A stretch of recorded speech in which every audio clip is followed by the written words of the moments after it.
Welcome back to our channel. আশা করি সবাই ভালো আছে, আমরাও ভালো আছি। সবাইকে গুড মর্নিং। তো আজ হচ্ছে আমাদের লাস্ট অ্যান্ড ফাইনাল ডে শিলংয়ে। আজকে একটু যেহেতু কালকে এত টায়ার্ড ছিলাম, আজকে বেরোতে একটু দেরি হচ্ছে, 8টা বেজে গেছে অলরেডি। ঠিক আছে, এখন আমরা বেরিয়ে পারিনি, বেরোচ্ছি, মানে এত লাইটের সমস্যা। তো চলো বেরিয়ে পড়ি। আজকেও অনেকগুলো ফলস দেখার আছে, তো এখানে তো মেইনলি ফলসগুলোই দেখার, তো আজকে অনেকগুলো ফলস দেখার আছে এক এক করে। তো চলো বেরিয়ে পড়ি। আজকের ব্লগটা এখান থেকে স্টার্ট করছি। চ্যানেলে নতুন হলে সাবস্ক্রাইব করতে ভুলো না, আর বেল আইকনটা প্রেস করে রেখো, সব ভিডিও নোটিফিকেশান পেয়ে যাবে। তো চলো বেরিয়ে পড়ি।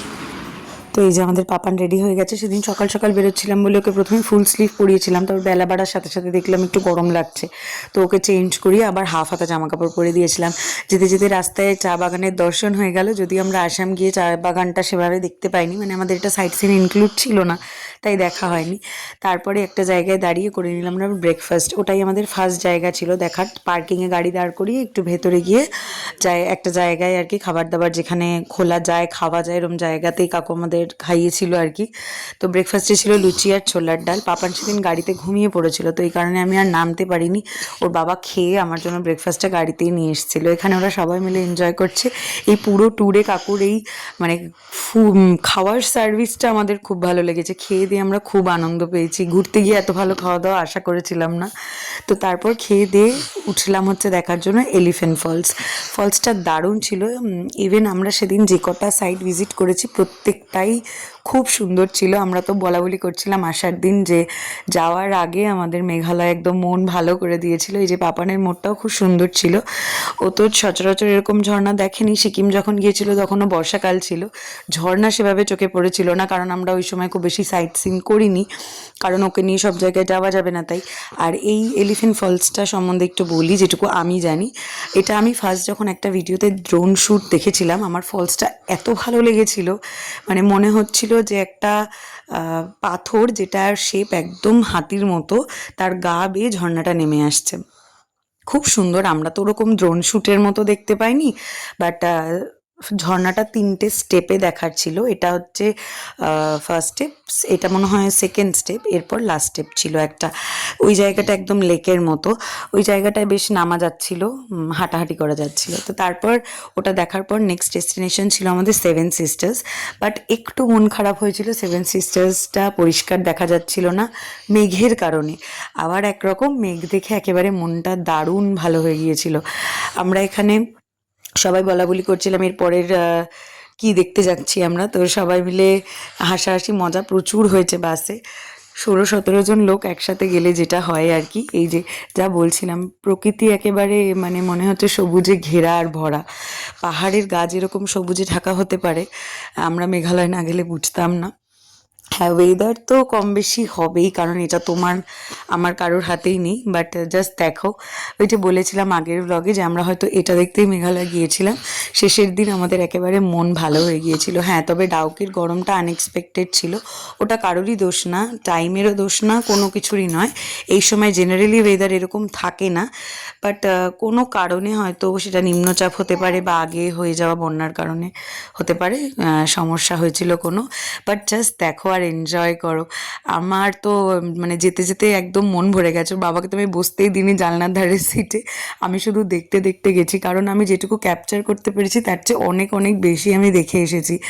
দূরে পাহাড়ে মনে হচ্ছে যেন মেঘগুলো একদম ভেসে আছে। আর খানিকক্ষণ পরে দেখতে পাবে, আমরা সেভেন সিস্টার্সে পৌঁছানোর আগ দিয়েই মনে হচ্ছিল রাস্তার মানে দুপাশে মেঘ আর মাঝখানে রাস্তাটা দিয়ে গাড়ি যাচ্ছে। যেহেতু ওটা ভ্যালি, তো মেঘটা ওই ভ্যালির মধ্যেই ছিল। এই যে যে জায়গাটা পুরো সাদা মেঘ, বা কুয়াশাও হতে পারে, এটা আমি সঠিক জানি না, তবে কুয়াশা না হওয়ার চান্সই বেশি। বর্ষাকালে মেঘটাই দেখা যায়, কুয়াশাটা শীতকালে হয়। আর কুয়াশা পুরো রাস্তাকে ঘিরে রাখে। এই জায়গাটা তোমরা দেখলে বুঝতে পারবে যে কুয়াশাটা মানে মেঘটা শুধু ওই ভ্যালির ওপরেই আছে, রাস্তাতে কিন্তু আসেনি। আর পাহাড় সমস্ত পুরো ঢেকে ছিল, যে কারণে আমাদের একটু ওয়েট করতে হয়েছে সেভেন সিস্টার্সের ভিউটা ভালো পাওয়ার জন্য। বাট যে ভিউটা এক্সপেক্টেড ছিল সেটা তো অবভিয়াসলি দেখতে পাইনি, অনেক দূর থেকে দেখতে হয়েছে। আর স্রোতও বেশ কম ছিল, যেহেতু একদম মানে বর্ষার শুরু।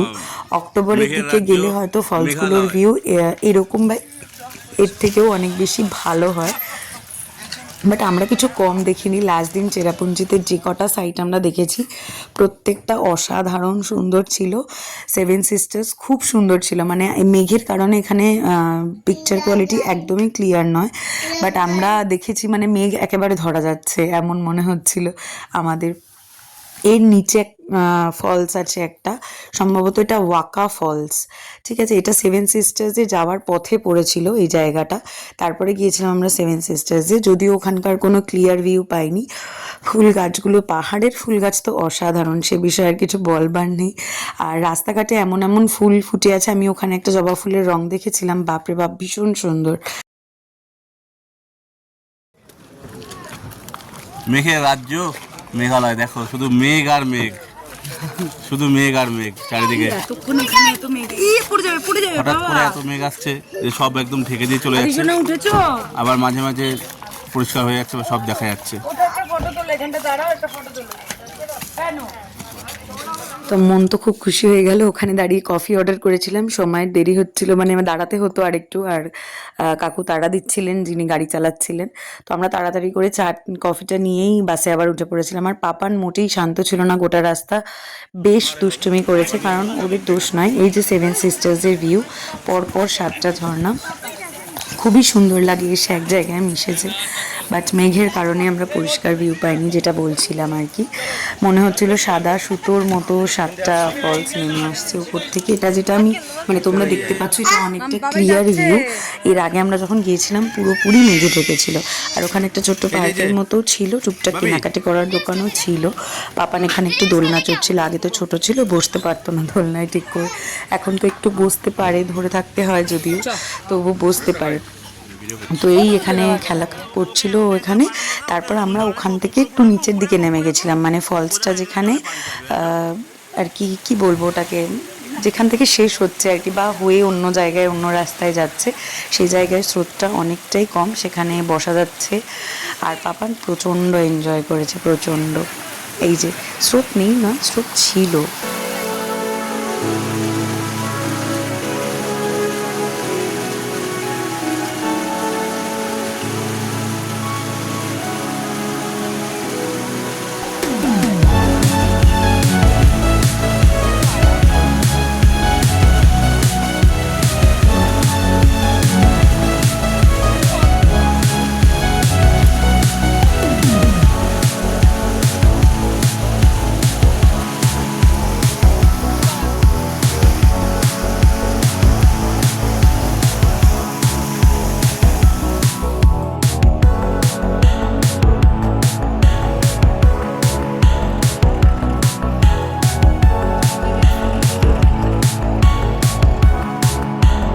তারপর আমাদের নেক্সট ডেস্টিনেশন ছিল হচ্ছে মসমেই কেভ। কেভটা খুব সুন্দর, বাট আমরা ভেতর অবধি, একদম পুরো ভেতর অবধি যেতে পারিনি। ভেতরে নাকি একটা মন্দির আছে। তো আমরা যাই হোক ওই কোলে করে নিয়ে ছেলেকে ওর ভেতরে যাওয়া কখনোই সম্ভব ছিল না। উঠে বেশ খানিকটা যেতে হয়েছিল, তারপরে কেভটা ছিল। আর এখানের জঙ্গলটাও এইরকমই, যেটা বলছিলাম, এই যে কেভটা, এর ভেতরে অনেকটা রাস্তা যেতে হবে। বেশ খানিকটা যাওয়ার পর নাকি মানে বড় মামারা গিয়েছিল আর কি, আর আমার বর গেছিল। প্রথমে আমি সামনে একটু নেমেছিলাম, নামার পর প্রথমে যেটা আমার মনে এলো ভয়, আর নাকে এলো গন্ধ, মানে বীভৎস একটা গন্ধ। যেহেতু বৃষ্টির সময়কালীন যাওয়া, সম্ভবত জল পচা যে একটা গন্ধ হয় সেটাই হয়তো বা ছিল, শ্যাওলার স্যাঁতস্যাঁতে, মানে ভীষণ বাজে পরিবেশটা আর কি। একটুও মন চাইছিল না অ্যাডভেঞ্চারের জন্য ভেতরে ঢুকতে, কারণ যত ভেতরে যাওয়া যাচ্ছিল তত গন্ধ বাড়ছিল। তো আমার বর অনেক সাহস সঞ্চয় করে বেশ খানিকটা গিয়েছিল, যে দেখবো ভেতরে কি আছে, একটু এক্সপ্লোর করব। তো যাই হোক, খানিকটা দূর গিয়ে জাস্ট রাস্তাটা আমি দেখাচ্ছি তোমাদের। এই যে রাস্তাটা, এর ভেতর দিয়ে যেতে হতো। তো ও বললো মনে হয় না আমি এর ভেতর দিয়ে যেতে পারবো। তো এটা মনে ভয় ভয় পেয়ে, যদিও বা পুরো গুহায় লাইট লাগানো ছিল, তবু একটা ভয় লাগে সাপখোপের, যতই যাই হোক আর কি। তো এইটা দিয়ে যেতে পারবে না ভয়ে ও খানিকটা সামনে থেকে ঘুরে বাইরে চলে এসেছিলো, আর এর ভেতরে আর যায়নি। ভেতরে সত্যিই একটা মন্দির ছিল, বড় মামারা গিয়েছিল। তো বাইরে সেই ঘন জঙ্গলের ফাঁক দিয়ে রোদ উঠছিল, এটা বেশ সুন্দর লাগছিল দেখতে, সবই জংলা গাছ, তবু বেশ লাগছিল আর কি। তারপরে আমরা উঠে এলাম ওপর বাইরের দিকে। বাইরে বেশ বড়ই একটা মার্কেট ছিল, দুটো পাশ ঘিরে। সুন্দর জুটের ব্যাগ, জুট না ওই মেটেরিয়ালটা কি আমি ঠিক বলতে পারবো না, যাই হোক হ্যাঁ গাড়ি, ব্যাগ, তারপরে সোয়েটার, পঞ্চু, নানান রকম ছাতা টাতা সব কিছুই পাওয়া যাচ্ছিল, বেশ লাগছিল। আমার তো একটা পঞ্চু খুব পছন্দ হয়েছিল, বাট যেটা বললাম ভীষণ কস্টলি জায়গাটা। হালকা পাতলা জিনিসপত্রেরও এত দাম বলছিল যে ইচ্ছে করলেও নেওয়া যাচ্ছিল না আর কি। তো যাই হোক বাচ্চাদের জিনিসপত্র অনেক আছে, বেশ ভালো লাগছিল জিনিসগুলো দেখতে, হাতে তৈরি জিনিস ভালো লাগছিল, কিন্তু নিয়ে আসিনি সেরকমভাবে খুব একটা কিছু। এই যেখানে অনেকগুলো, এই রিংটা বেশ পছন্দ হয়েছিল আমার, বাট দাম শুনে আবার রেখে দিয়ে চলে এসেছি। তো যাই হোক ঘুরে এই মার্কেটটা আমরা দেখছিলাম, আর পাপান করছিল দুষ্টুমি। ওরা তো খোলা জায়গা পেলে ওদের আর কিচ্ছু চাই না, মন ভালো হয়ে গেছে ওদের। এই যে দেখতে পাচ্ছ ছোটাছুটি করছে, আর ওরা ওখানে গিয়ে যেটা করছিল, আদি আর পাপান দুজনেই, ওদের ব্যাপারটা হচ্ছিল যে ওদেরকে ধরা যাবে না, যেহেতু খোলা জায়গা, ওরা ওদের মতো ঘুরবে একদম স্বাধীন। তো যাই হোক ওরা এখানে এই সমস্ত করছিল, আর একটা লাইভ মিউজিক হচ্ছিল, খুব ভালো লাগছিল শুনতে। খানিকক্ষণ আমরা দাঁড়িয়ে শুনেও ছিলাম।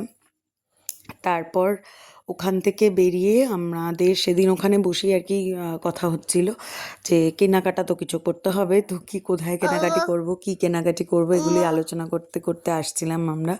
তো যাই হোক কথা বলো। হ্যাঁ গাড়ি গাড়ি পিপ পিপ।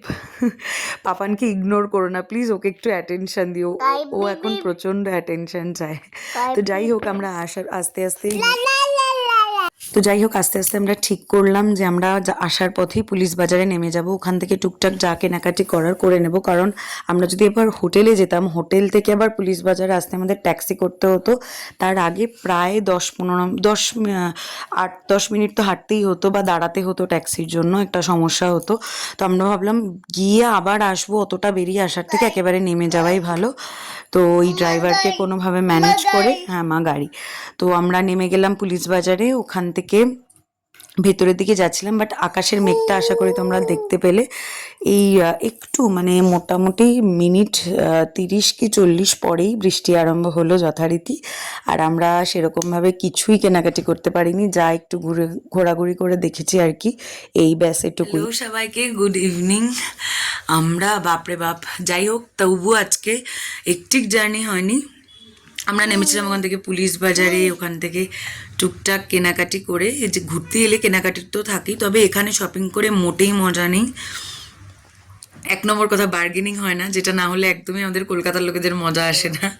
ফিক্সড প্রাইস, যেটা মানে ফিক্স তো ফিক্স, না নিলে না নাও, 20 পিস নিলেও কিছু কম হবে না। এটা আমি মানে আমরা যে কটা স্পটে শপিং করার জায়গা পেয়েছি সমস্ত জায়গায় একই ব্যাপার।